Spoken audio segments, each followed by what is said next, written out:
Hi guys, welcome back to Nurse Everything, where you get your nursing health and lifestyle tips. Today's video is going to be a continuation of the previous video where I answered some frequently asked questions regarding Ielts, and I also shared some things to consider before booking for the test. The main reason why I decided to make videos about this test is because before I wrote mine, I tried to do a lot of research and I didn't find much information from Nigerians. I was mostly seeing like Indian people's videos, I was seeing Chinese and stuff, so I couldn't really relate per se. And yes, if you've not seen the previous video, I suggest you go back and see it before watching this one. If you're new here, you're so welcome, and do not leave without subscribing. I am going to try and share my experience with the actual test, and then I would give tips regarding the test and the practice and everything. I'll just find a way to merge it,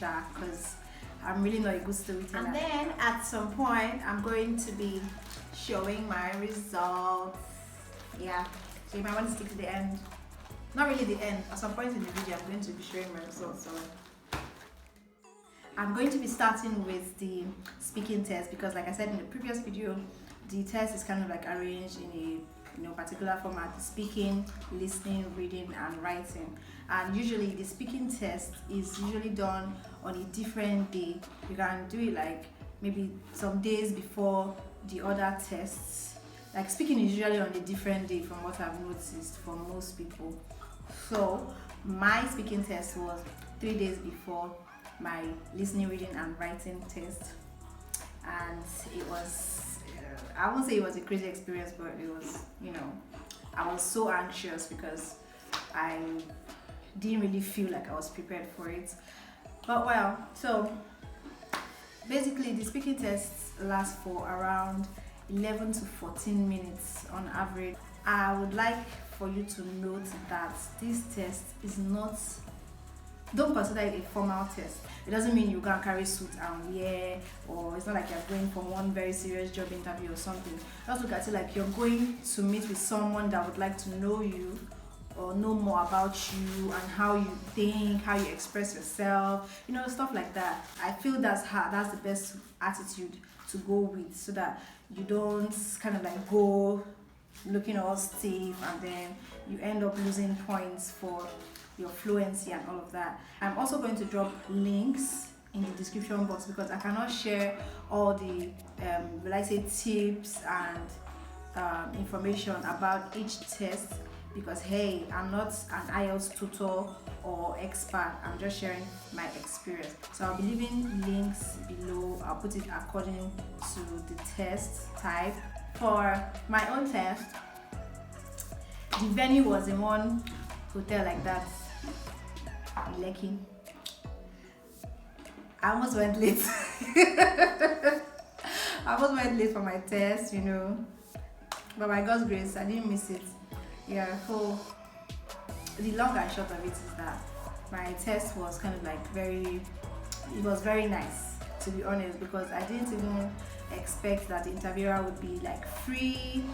When I got into the office, let me say office, yes, when I got into the office, he tried to like calm me down, and he just tried to like throw a joke, and it just automatically made me feel better and relaxed. One other thing that shocked me was that the whole time, because most of the videos I was watching on YouTube, it was mostly like white people, so I was expecting that my interviewer would be white. To my surprise, when I got in, it was a black man like me. So that one too kind of like took out a part of the anxiety from the whole situation. And when he introduced himself, his name was one Yoruba name like that. So I was kind of like chilled, but then the accent was super and stuff. So when it comes to the speaking test, it's divided into 3 parts. The first part usually involves introduction, basic questioning, you understand? So the interviewer is going to ask some personal questions, just like getting to know you. Like he asks what's my full name, what can I call you, and stuff like that. Then he asked me about the place that I live, what kind of place do you live what does he even ask himself? He asks if I like what I like about the place that I live, if I like sports, times, yada yada yada, like that. So that's what the first part is about. They'll just be asking you questions and you'll be answering. And one thing you should note is that you should try not to give single word answers. Like, for example, if I ask you, do you like reading books? And you just say, no, I don't like reading books. It's not like you can't answer like that, but it's kind of better because it will give you a chance to express yourself and show that you can speak English fluently. It's better for you to say something like, yes, I enjoy reading books a lot. I just finished reading one recently. You just add small visit to it. Don't worry, you see everything in the link out. For the second part, you're going to be given a cue card, just like a small card and plain sheet where you can jot down your thoughts. So when you're given that card, you would have 1 minute to prepare, and then after that 1 minute you start speaking. You're going to speak for 1 to 2 minutes non-stop, narrating maybe like a story or an event or something that happened to you. Okay, so in my own second part, it asks, I'm going to put it, that was my question. And to be honest, when I first saw it, I was like my brain just froze for like 1 second, and then I knew I had to think fast, like formulate a story in my head, because I couldn't really think of a time where the weather made me change my plans. So I made up a story real quick and just jotted down some things on the paper. When it was time for me to speak for 1 to 2 minutes, I started talking. I can't even remember the things that I was saying, to be honest, but I just tried my best and I was not really lost for words per se. But one thing that was very striking was that when I was talking, in my mind though, my story was long, to be honest. When I talk, I make sure I covered all the points. Like I said where it happened. It happened at home when I and my friends, we didn't have groceries anymore, so we planned to go to the market that day, and then all of a sudden the clouds started changing. It got really dark and cloudy, yada yada yada yada. So I just scooped up a story. So at the end of the day, I had already covered all the points. Then I stopped talking. I ended the story.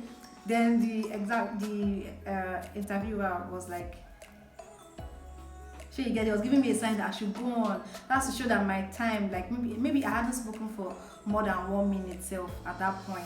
So he just gave me, so I had to just quickly add a fizzy, like, yeah, and something similar happened another day, but something so you get. So I had to add story, like it was just crazy. I was happy that I was able to think fast and all that. So that was the end of the part. The third part, usually the third part is always like a continuation of that second part. So whatever they ask you in that second part, it will be like a continuation of it in the third part. And that third part is like a discussion. So you guys are just like talking, so you get. So for my own, since it was related to the weather, he now asked me that what do I think about using weather forecasts, like all these weather forecasts, are they accurate? So I told him that to the best of my knowledge, I think that they are.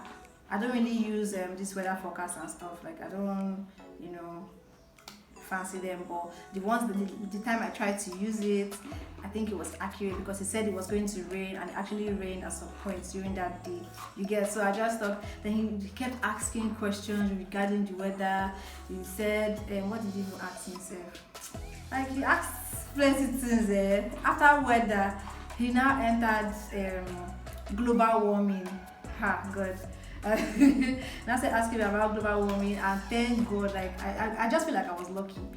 Global warming is something that kind of like I won't say passionate about, but I have a lot of knowledge about it. So I just kept talking and talking. I was using some terms that is usually related with global warming, like biodegradable substance, like deforestation, afforestation, like it's not like you just be saying them, but it will be flowing. Yeah. So at this point, I'm going to share some of the tips that I feel would make you let's say get a very reasonable score.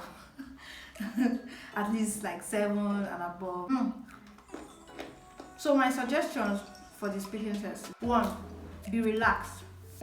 You shouldn't be too, it's not like you can carry your leg and cross your chair, but you just have to be relaxed. You have to show that, okay, this English is not stressing you out. Like, it's not stressing you out to speak this English. So it's not really about using big grammars that you don't know the meaning. But what I'm trying to say is that your fluency is very important. So if what's going to allow you to be fluent is for you to speak the normal English that you know, but at least now you speak correct things now. So if that's what's going to take, then please do that. Like, if using big words is going to stress you out, please, like, don't use them if that's how it's going to be for you. Okay, try and dress comfortably before you get there. And the thing is that even if in your email they tell you don't bring this, don't bring that, don't bring phone, don't bring your jewelry or whatever, like, just dress comfortably. When you get there, they'll tell you whatever to remove. They'll give you a bag where you put your phones, your jewelries or whatever, so everything is safe.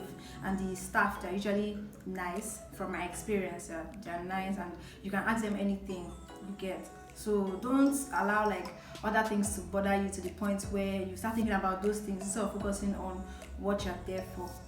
Yeah, another thing is, don't give one-word answers. Those one-word answers, like I said, they're okay. Like, if you have nothing else to say, they're okay. But have in mind that the speaking test is not there to judge you, or it's not there to judge if you are saying the truth or not. Like, you can lie if that's what's going to make your story interesting. Instead of saying yes, you can say absolutely, that's really nice, or absolutely, I always like to do this, or stuff like that. I used to do this when I was a kid. Like, you can add a physic, you understand? You get. Or you can try and extend your story, you understand? Make it a bit more complicated so that you will be able to flex with present, past, and future tense. All those things will be adding to your score, you understand? Like what I told you about that I did with my story when I talked about when the weather changed my plan, okay? And then when he now nudged me to continue, I now said that something similar happened before. So if you're talking about something that happened before, definitely you'll be using past tense, you'll be using so it's going to kind of like boost yours. The next tip is, do not be a robot, okay? Try as much as possible to express yourself according to whatever you're talking about. Now, especially in the second part, even in all the parts, because especially the part where you have to go back and forth, maybe it's asking you about maybe your family or what you like. You really can't be giving up this dull vibe when you're talking about something that you should obviously like, maybe your family, your best food or something. Maybe you're talking about a vacation you'll never forget, and you go, so there's this vacation I went for, it was really fun and stuff. Nah, don't do that. You just look like you're forcing your English, okay? So you have to like it was really hilarious, it was fun, Feel free to express yourself if you can. It's not by force, but it looks more natural. Yeah. If you're talking about a sad experience, you can express your sadness, with your expression and with your words. They should go together. Practice, practice, practice.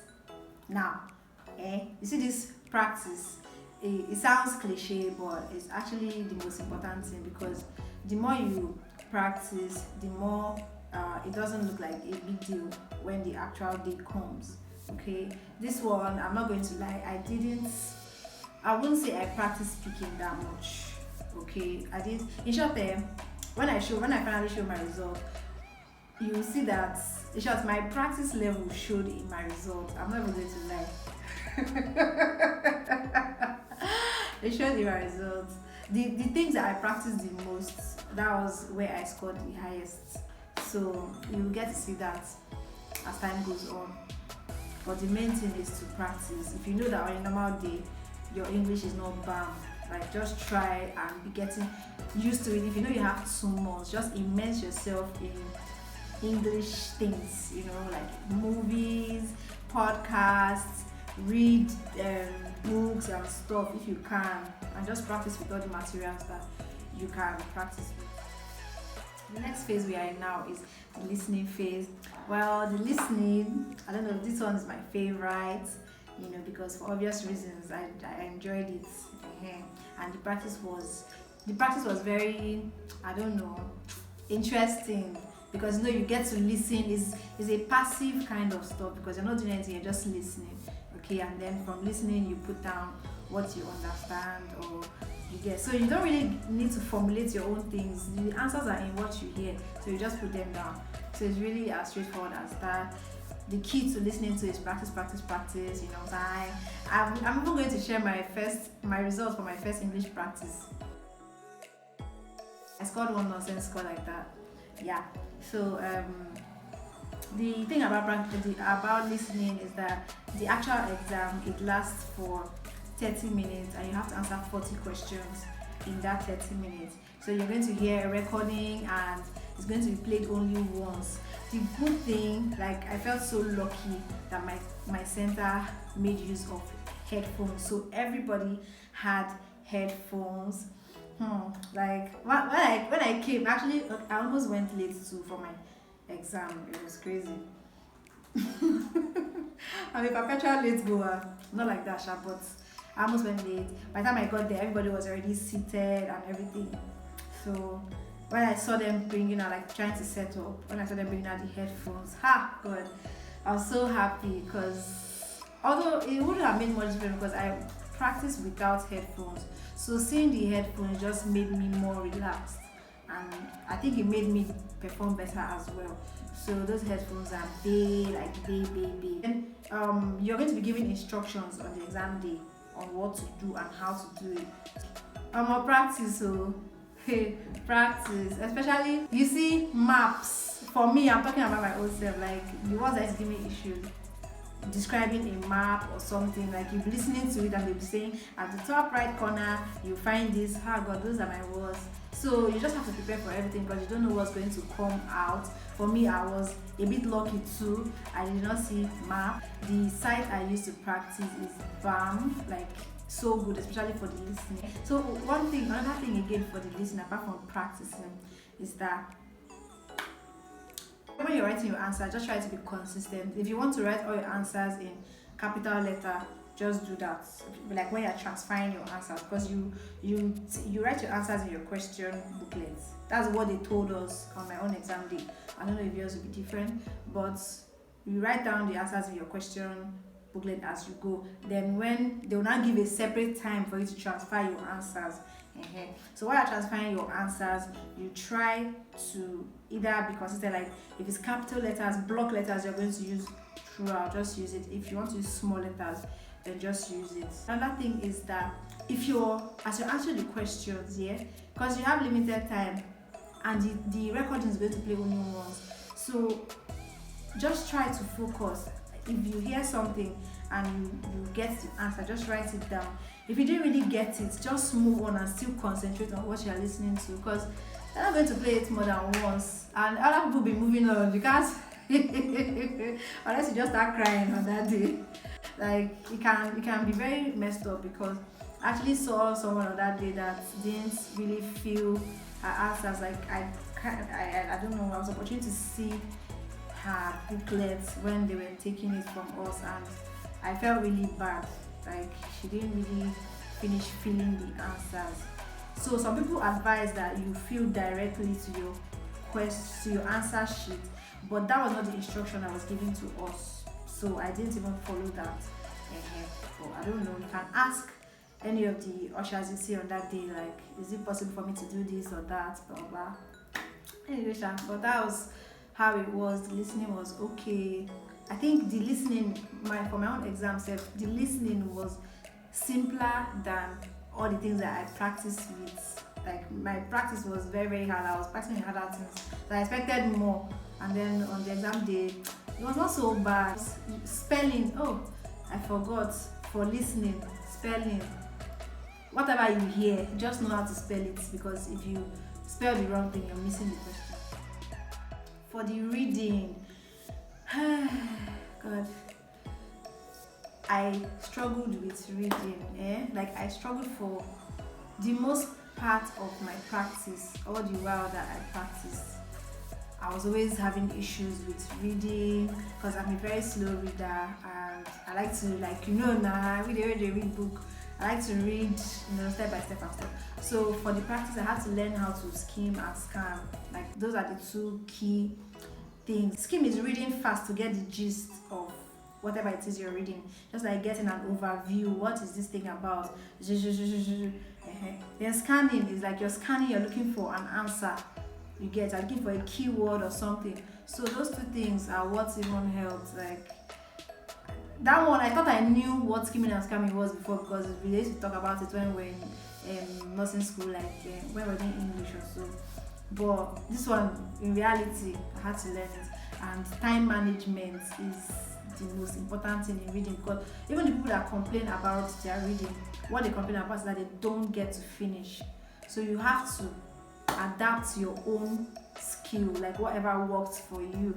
And at the end of the day, almost like maybe 2 weeks to my exam, that's when I started getting the concept for that reading. And what helped me was that I stopped reading the passage first before reading the answer. Before, I used to read, when I first start, I'll go and read the passage. In my mind though, I was skimming and scanning. I'll now read it fast, then I'll now go to the answers. Then I'll still go back to the question, to the passage again. Like, so I was just wasting my time. So the best thing that worked for me, when I just start, I would read maybe question 1 to 5, or the question that comes together. I'll first go through them, then I'll just go to the answer straight and start scanning, like looking for answers straight up. Like, and most of the time the answers are in order. Like, for question 1, you see the answer before question 2, most times. So it just makes more sense for you to go to the question first before you go to the answer. Makes your time, makes everything easy.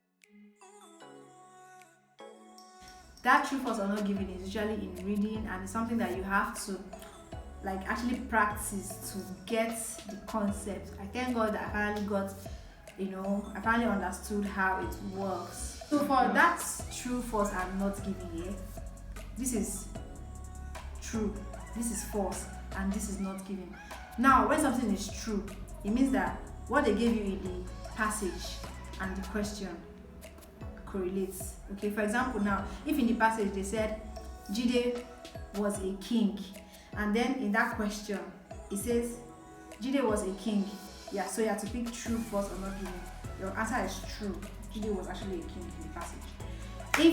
If in that same question they said Jide was a farmer, you will know that the answer is false, because Jide was not a farmer, Jide was a king.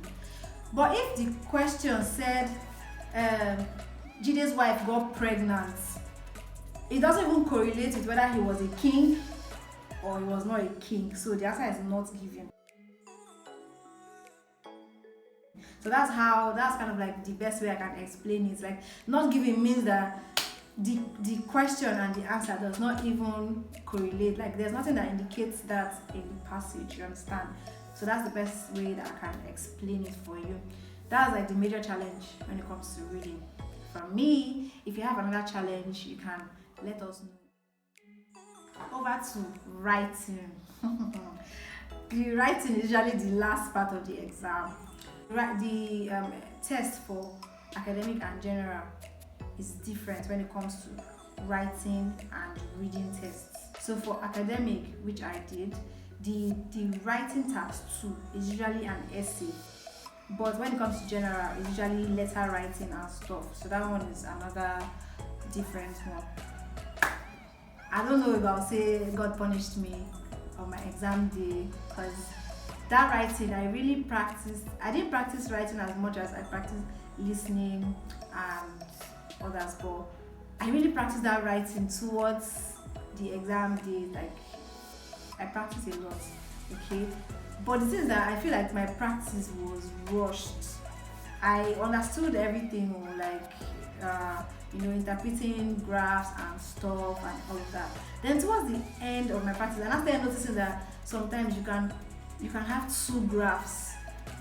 Like, as a question, you can be asked to actually interpret 2 graphs at the same time. So, like, as God will have it or something, on my exam day, I actually had two graphs, like a bar chart and a pie chart together in one question. And then for the that's for the task one, and then for the task two, the question was kind of like complicated. Normally you have like different types. You find it in the link I'm going to share in the description box. When it comes to task two, you have different types. You have opinion essays, you have agree or disagree, like stuff like that. There are different types of essays. My own on my exam day, it was like you have to state your opinion, whether you agree or to what extent do you agree or disagree. Then you also have to pick a side, like just kill me, like I thought it was crazy, sha. So what even happened to me on that day was that I had already even started jotting down things from what I understood in the question before I now even realized that I even interpreted it the wrong way. And that time there was no time, because I spent a longer time doing my tax one, and for tax one you should spend at least I think 20 minutes or so, and you have to write about 150 words. So I spent a longer, because I was timing myself, I spent a longer time doing it, so I had less time to do tax 2. And the truth is that tax 2 carries more marks, so that's where your focus should even be on. That day was not funny, but I really tried my best, sharp. You need to learn how to manage your time. So when you're practicing for writing, like you need to be conscious and time yourself. Like don't just do freestyle writing like without timing yourself, because they go hand in hand. The actual exam is going to test how fast you can write in it, because you just have how many minutes? I think 60 minutes now. What else? Your spellings, like you have to make less grammatical errors as possible, because those are the things that are going to reduce your score. The more you make mistakes, the more your scores go down. You have to use, at least, learn how to use linking words. God, that's a lifesaver. Like learn how to use linking words, like although, however, because, notwithstanding, nevertheless, stuff like that. And you have to paragraph your work. At least you should use at least say 3-4 paragraphs. You have an introduction, you have a conclusion. So all these things, you see them in the sites that I use for practice. Very, very, very helpful. So that's basically the information I can give from my experience and research and all of that. And I hope you found this a bit helpful. Okay, and I wish you good luck in your practice and your test as well. Now I'm going to be showing my result, and like by the time your result comes out, usually comes out I think 13 days after the test date. That's what I did. I don't know about British Council, but after 13 days you get to check your result online. You get to preview it, but for you to get your actual results, you have to go to the office, to your exam office, to get your result. But then you also have the option of ordering for it, like you have to pay for them to get it to your address. Okay, so this is it. You'll be seeing the result on your screen. I'm shy.